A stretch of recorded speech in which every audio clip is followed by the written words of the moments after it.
my goal is to try to get people who can't understand where we're coming from, where you see what's going on in the world right now. I panicked a little bit. Hey man, it brings back the old days. I was always ready to go. Anytime you show up to the party with this, it better be. Hey yo, what up? How's it going, everybody? Welcome back to another episode of the Men and Meats podcast, episode 66 for you guys. 6'6". We back in the game, man. We're coming straight to you from the center of a volcano. And you know what, man? Nothing will stop us. Here we are yet again, doing a damn thing. We're used to it. Yeah, fuck it, man. Hey, dude, you got a job to do. You don't complain about volcanoes and tornadoes. You get the fuck up and you go to work, and that's all we're doing. Okay? I heard the sirens going off, and I drove right through them. Yeah, I mean, in this studio in particular, this is the studio, but it's subject to any temperature that we're experiencing. If it's hot, it's like 20 degrees hotter. If it's cold, it's fucking freezing. It wasn't so bad till we closed the big studio door. Yeah, and that's then the it thing. was like fucking oven. We were like quiet on set, and then you know it warms up. But you know what, dude? We do this for you guys, and so we hope you can bear with us if we look a little damp. Yeah. You know what I mean? That'll probably only be on the Android record. So if you're looking at me right now, might look a little damp. The quality is high grade there. Now if you're looking at the iPhone one, it's probably pixelated as fuck, and you don't see anything. Yeah, and when he says damp, I mean oily is the same kind of the same It thing. is. You know, I'm oily so too. I'm not gonna argue it. He's gonna, Well, you look like you're on a Nintendo 64 over there. So I don't give a 64-bit? shit. Yeah, that's what your shit's shooting in. Okay, dude. Yeah, we're shooting the 64-bit on the iPhone. I had someone tell me today, like, I hate that you have an Android. Every time I see green, it just pisses me off. I'm like, When did that fucking why do war? you guys get so upset about it? Like, what is green? Green's money, baby. That's your boy. I don't know if people have just been stuck on that side and they've never had an Android. I feel like Yeah, everybody most had people- an Android. No, I think a lot of people never had an Android. I feel like a lot of younger people never had an one. Android. Yeah, I agree with you. I feel like everybody our age has had an Android. Probably they were out before the iPhones. Yeah. I don't know. I have one now. So Yeah. It's I killing mean, the you were game. talking about getting an iPhone. I But, talked about it, but I didn't make them. I talk about doing a lot. well, you probably have one. You just don't bring it. Maybe. Maybe. It's my. This one has no service. It's just a camera. Yeah, no, it's why it never rings. Yeah. That's just because my shit is dry as fuck. Nobody Yeah. gives a fuck. Anyway, man, moving on. As always, guys, we're glad to be here. Glad to have you guys tuning in with us. And we're going to kick this off with another episode of Whiskey Time. And today, we're coming at you with a Kentucky straight bourbon. This is going to be called Wilderness Trail. If you guys want to take a look at the bottle, please go ahead, take a peek there. There it is. Back-to-back bourbons. Back-to-back bourbons. And this one, man, I do want to call out the point that this one is 54.5% alcohol and 109 proof. So we're going to loony bin. Yeah. And I had told you guys before, I typically like them over 100. This one, 109, is So good. It seems like a good range. Yeah. So what do you think about the presentation there, my good sir? It's a nice bottle. It has like a beefy wooden top. The shape of the bottle seems like sturdy, and I'm not mad at like the design of it. I mean, the wraparound label, the color scheme, Yeah. it's cool. And then I'm assuming I think that's just the Bevmo thing. okay. Well, thing they I mean, do. they have the age on here. They have the barrel it came from. How long is it aged? 4 years and 3 months, Okay, fair enough. and then it has the barrel number 4 char, where it was stored, and the yeast strain. I mean, so they're putting the information on there. I mean, it's kind of cool, but I'm not mad at the presentation. Presentation is nice. Yeah, I would say too, man. I think it's a nice looking bottle. As you mentioned sturdy. I do think it seems like a well crafted bottle. I mean, some guy blew this bottle. Blew it by hand straight in Just Kentucky. fucking blew the fuck out of it, and it did a good job. You know what I mean? Hand blown. Yeah, I think you know what? It's a shorter bottle, but I kind of like that. I think it fits in your hand well. It's stout. Yeah, it's short and stout, and here's my handle. Well, I feel like My spout. I kind of feel like bourbons have like Yeah, I'm trying to think. Buffalo Trace has like a lower bottom. It on does. It. Jim Yeah. Beam. Here's their Buffalo Trace. We've got a little Buffalo Trace right there. Yeah. Woodford Reserve is kind of Woodford short Reserve, yeah. kind of And it's very thick bottle. Right, yeah. right. They make chodes is what I'm hearing. Yeah, That's what I'm hearing. Yeah, pretty much. Yeah.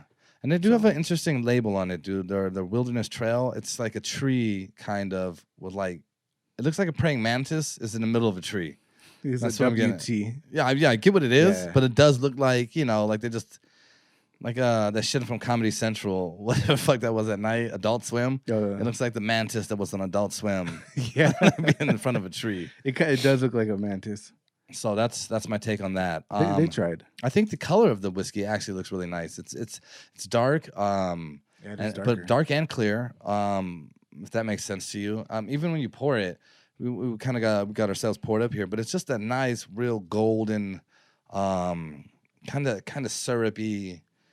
Almost like amber color, I'm going to call it. That's what I'm going to say. It looks like amber. It's a beautiful description of the color. It is amber. I know what you're doing. What? I don't like it. Why? I know what you're doing. I don't even know what I'm doing. Yeah, well, enough people out there will know what you're doing. Really? Yeah. Rude. I don't know what you're talking about. Let's get into the nose, though. All right. Hello. How are you? And how are you? I like it. It's a smooth smell. I mean, there's definitely like you can Sweeter. It's I you get can like a little the sweetness comes across.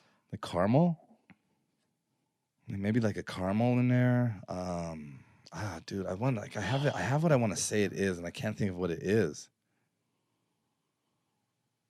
I like it though. I like it a lot. I can definitely smell like some of the rye, that rye burn. Can you? Yeah, I'm getting the caramel, and there's another layer of sweetness to it, like you're saying. Yeah, but I definitely can smell some of that molasses.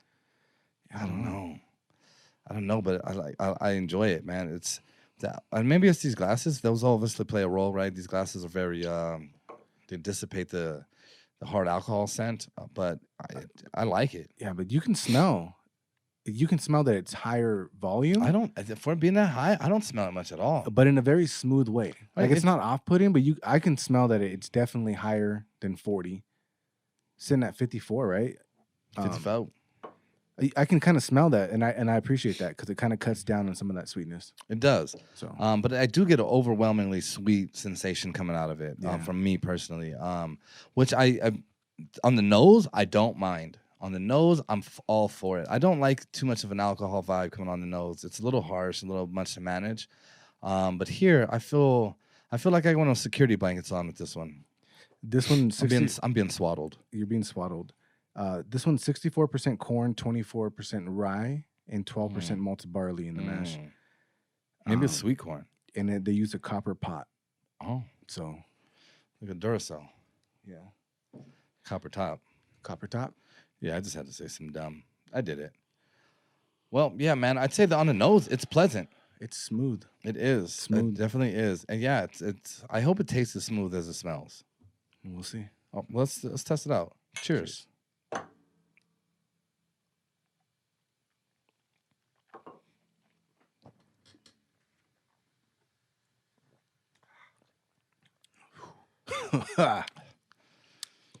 Wow, that got a little kick to it, man. That little spice on the end. Yeah, it's spicy as fuck on the end. Hot. Yeah. Hot. It's like it just hit that Listerine. Yeah. It is very, very hot. Okay. Yeah. It's like eating big red gum, man. Like that's just burning your tongue, dude. You know what I mean? It's good though. It's like old school big red gum. Yeah. I haven't had it in a long time. Like I gotta say, it's tasty.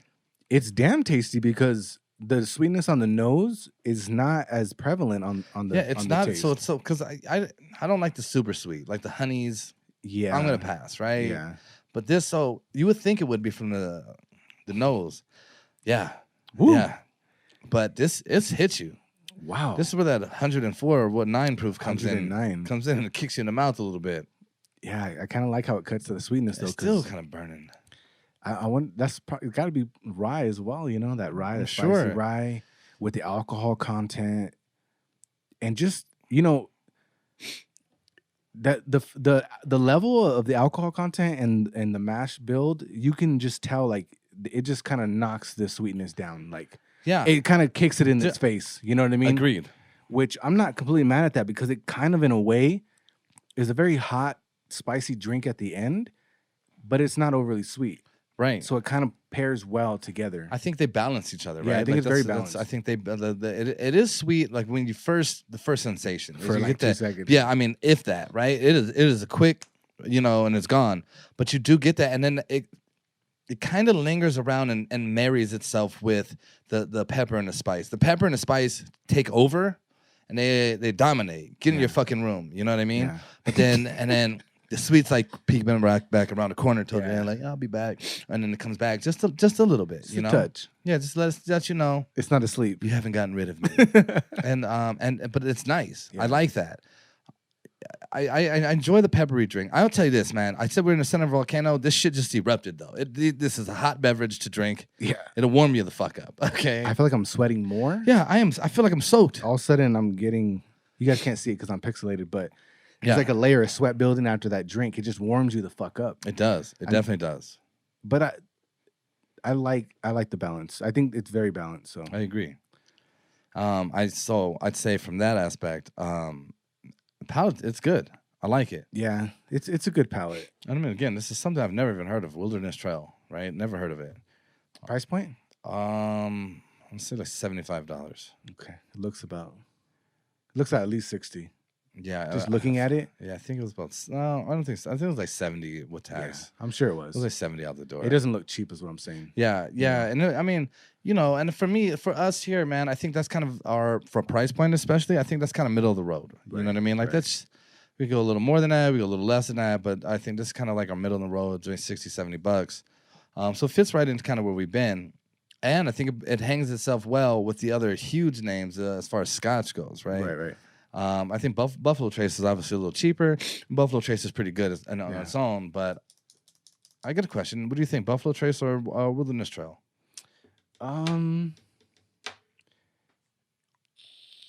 Buffalo Trace is hard to go against because it's a good drink. And it's cheap. It's And like it's $29. cheap. Yeah. But I think for me, with like the 109 proof, That is a good kind of point. where I kind of like to sit. I kind of like that spice on it. But for convenience wise, I think Buffalo Trace stands very well for a glass. Anytime. Definitely. I'd say as far as like easy to get and price wise and all that, I'd probably go Buffalo Trace. Buffalo Trace is a good drink. I like it. It doesn't kick like the Wilderness Trail, and Has a little more flavor too, if I might. add Yeah, that. I think Buffalo I Trace I agree. think is more flavorful. Oh, do you? I thought this one was. No, I think this one, it's balanced, but it's not like. I mean, it's not as complex on the palate as it is on the nose. Okay. Because it kind of just moves straight into the burn for me. So I will say that there's some flavor in Buffalo Trace that I think is good. Yeah, I like Buffalo Trace. It's a good one. But I don't know. I'd probably go with this one still over Buffalo Trace at this point. I mean, if take away the price point, right? If this was like price didn't matter, I probably would. I mean, now taking price into consideration, I would go Buffalo Trace because I think they're pretty close. Well, I think the price didn't matter when I answered the question. I would probably go this one too. I think this one would go good in a cocktail too, What kind of cocktail? like an old fashioned. Yeah, I had old fashioned earlier. Yeah, I think it'd stand pretty well. I went to hang out with an old friend of mine today, and I got myself an old fashioned and Like a gentleman, like a man of like a means. distinguished man. You know what I mean? And yeah, I did. Shout out to you for going to get with me to get a old fashioned. So back to what we're doing here. Okay, so the rating on this one. So I'll just jump in here, man. I like the presentation. I think it's nice. It's nothing too crazy. It's not my favorite thing I've ever seen, but it is nice. It fits in well. The nose is awesome. The nose I think is perfect. In my opinion, the palate I think I'm not mad at it at all. It's not perfect. I'd probably, if we were just going strictly on palate, I'd probably give it like a 8 out of 10 maybe. So that's pretty good. I think it is good. And so overall, for me, with all that I consider plus the price point, I'm gonna say 8.5. Okay, I'm gonna go with an 8 on this one. I like the proof. I like the flavor of it, and the nose is good. Has enough sweetness there, but you can definitely tell it has the alcohol there. So, kind of ranked it pretty high today for me. Yeah, I think this is good. It was a good one. Yeah, it's a good tastes bourbon, good for sure. Curious and see about the brand and see what else they have. I'm curious, man. Would this be considered an artisanal whiskey? No, I don't think so. No. Was it a large Well, distillery? I don't know. I don't know how big the distillery is, or I don't really know what qualifies as a Artisanal? yeah. I think you were saying like a specialty. I think, yeah, it's typically what Mac- they fall into. yeah. Kind of like your Lefroy Triple Wood. Yeah. But I don't really know. Yeah, I don't know. So anyway, man, so that's the average score of 8.25. Pretty damn good, 8 Nakota. especially for a bourbon. Yeah, not bad, man. Not bad at all.